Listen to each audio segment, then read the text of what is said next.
Bismillahirrahmanirrahim. Assalamualaikum warahmatullahi wabarakatuh. Perkenalkan, nama saya Nur Muhammad Fauzi. Saya dari Prodi Manajemen dan NIM saya adalah 2892150337. Di sini saya akan menjelaskan tentang materi saya, yaitu tentang strategi lokasi dari mata kuliah Manajemen Operasional.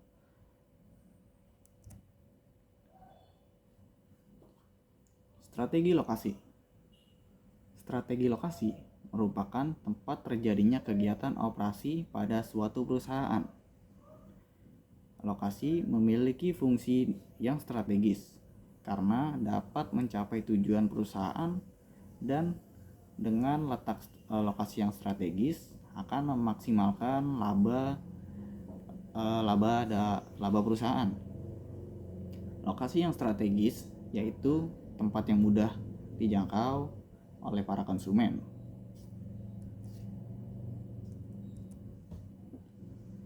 Dalam memilih lokasi merupakan salah satu kegiatan awal dalam melakukan usaha.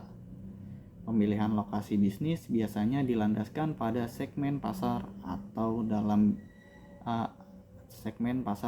target pembeli. Yang menjadi patokan dalam bisnis yaitu segmen pasar atau target pembeli seperti usia, jenis kelamin, pendapatan, dan lain-lain. Segmen ini yang akan menjadikan konsep perencanaan usaha agar mudah mencapai tujuan. Strategi lokasi.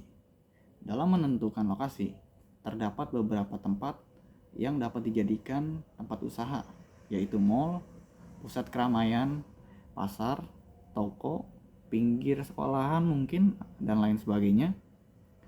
Usaha yang dicari biasanya ada di kiri kanan penjual yang sejenis dengan usahanya. Hal ini bertujuan untuk memompa pendapatan dan terjadinya persaingan yang sehat, atau membentuk sebuah klaster-klaster usaha yang sama. Dalam memilih lokasi usaha yang tepat akan mendatangkan suatu keuntungan dalam perusahaan. Keuntungan tersebut yaitu pertama, good service. Melakukan pelayanan konsumen dengan puas yang pertama. Yang kedua adalah mudah mendapatkan bahan baku atau available raw material. Yang ketiga adalah human resources atau tenaga kerja yang cukup. Yang keempat ada expansion, kemungkinan terjadinya perluasan usaha.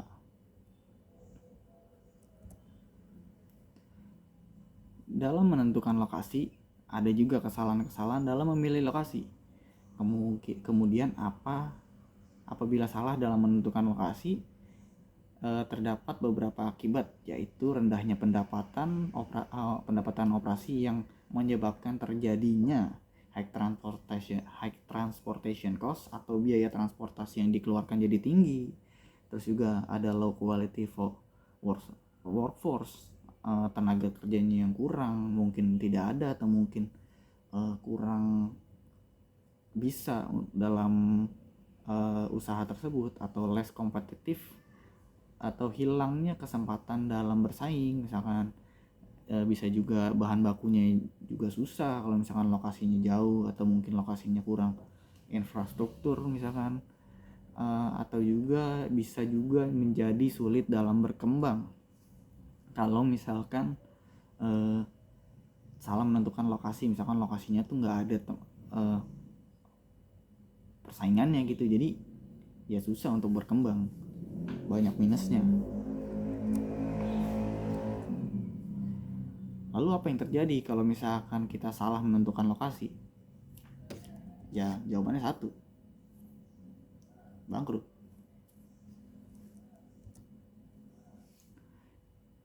Nah, strategi lokasi juga punya tujuan.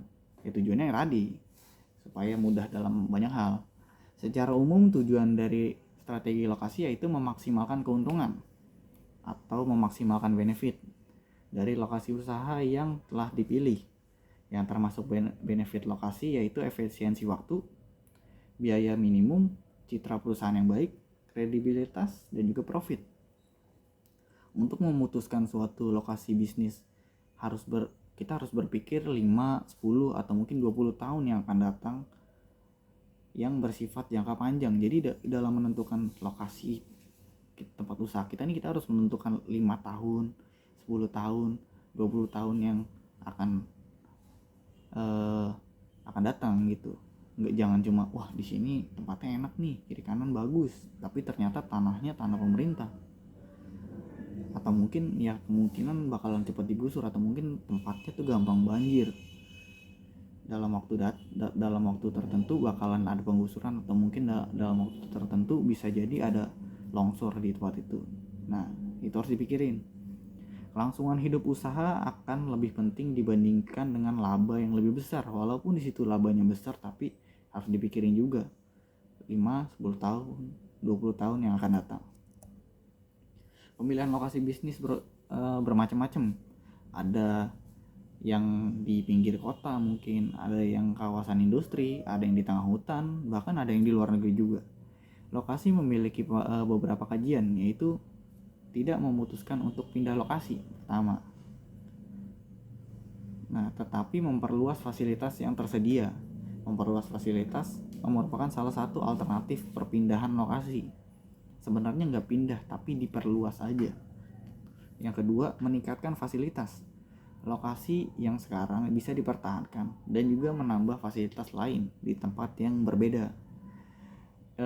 Ketiga, ada relokasi, yaitu berpindah ke lokasi yang lain dan juga menutup fasilitas yang ada. Jadi bisa meningkatkan, jadi bisa mempertahankan dan juga menambah di tempat yang berbeda. Dan juga ada relokasi, berpindah gitu.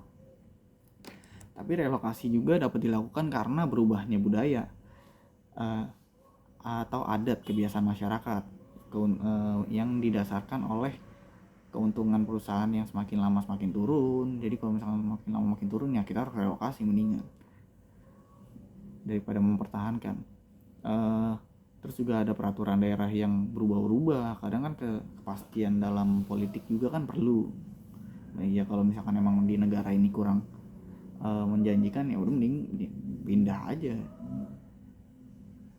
Terus juga ada pusat kegiatan bisnis yang berpindah. Misalkan yang di sini udah nggak ramai lagi nih, ya udah mendingan pindah aja.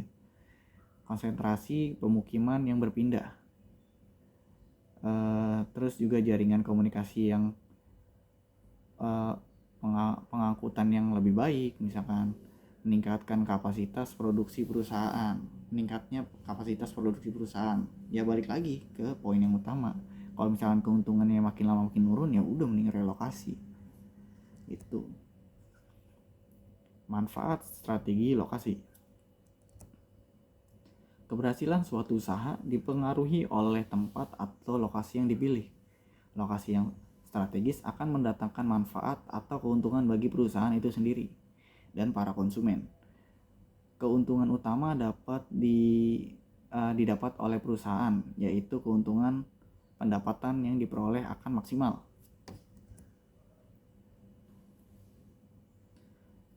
Di sini adalah perputaran yang akan kita selalu alami.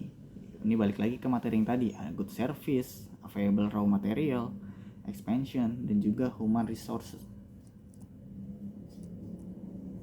Manfaat dalam menentukan lokasi yang tepat, yaitu yang tadi, good service, itu deh, expansion, human resources. Dan juga ada poin tambahannya juga, kalau misalkan kita berhasil nemuin tempat yang tepat, ya lokasinya terhindar dari bencana, misalkan banjir atau mungkin longsor, mungkin yang sebagainya. Misalkan kita nemuinnya ya udah di kota, dan kota itu memang terkenal aman, ya udah itu manfaat tambahan buat kita. Dan juga security itu juga perlu tuh, keamanan dalam sebuah negara. Misalkan kalau negara itu sering perang mungkin, atau mungkin sering ada kerusuhan, atau mungkin stabilitas politiknya lagi kurang baik, ya itu akan mempengaruhi perusahaan dalam bekerja. Jadi keamanan perusahaan akan terjamin dengan pemilihan lokasi yang tepat, karena memiliki ruang. Misalkan punya ruang parkir yang cukup luas, yang menguntungkan itu sebagai contohnya. Tapi contoh yang lainnya itu stabilitas politik. Hambatan dalam strategi lokasi. Pemilihan lokasi yang salah atau kurang tepat akan mengakibatkan hambatan-hambatan atau risiko yang sangat tinggi terhadap kegiatan operasional perusahaan dan pengembangan modal. Pemilihan lokasi tergantung dengan modal yang dimiliki oleh perusahaan. Dengan keterbatasan modal yang dimiliki untuk melakukan pertimbangan dalam membeli dan juga membangun atau menyewa suatu tempat untuk kegiatan usaha, prospek kelayakan juga menjadi hal yang harus diperhatikan dalam memilih lokasi. Kita tiba di kesimpulannya,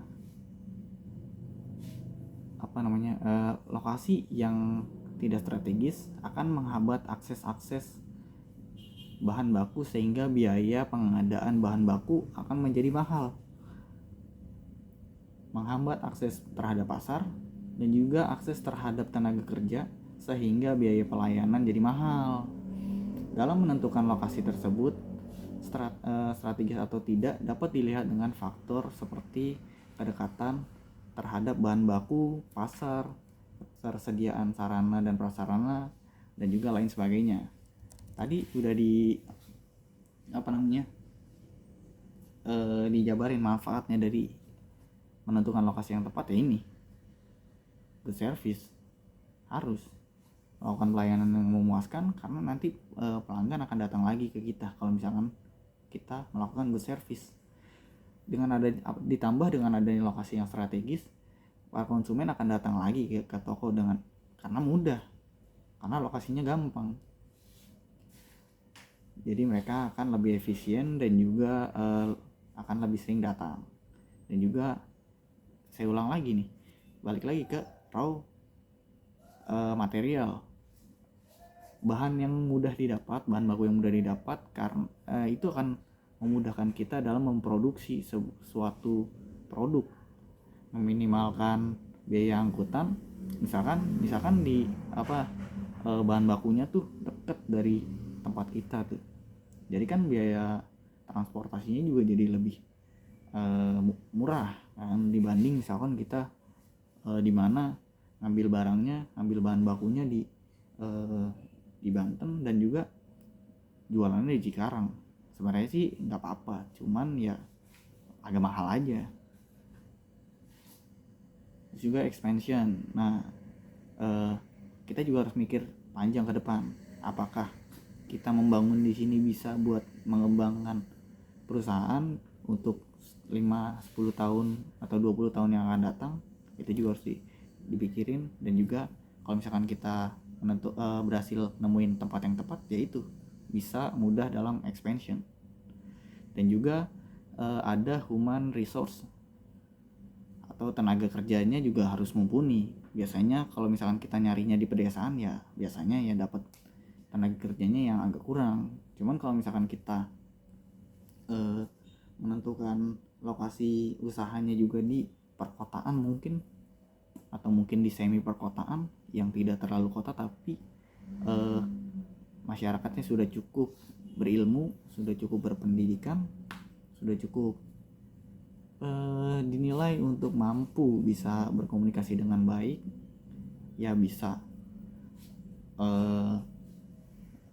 dipikirin itu. Kalau misalkan kita dapetin tempat yang tepat dan kebetulan di situ orangnya emang suka banget belajar, ya udah itu bakal balik lagi ke expansion ke good service ke raw material. Itu akan muter terus.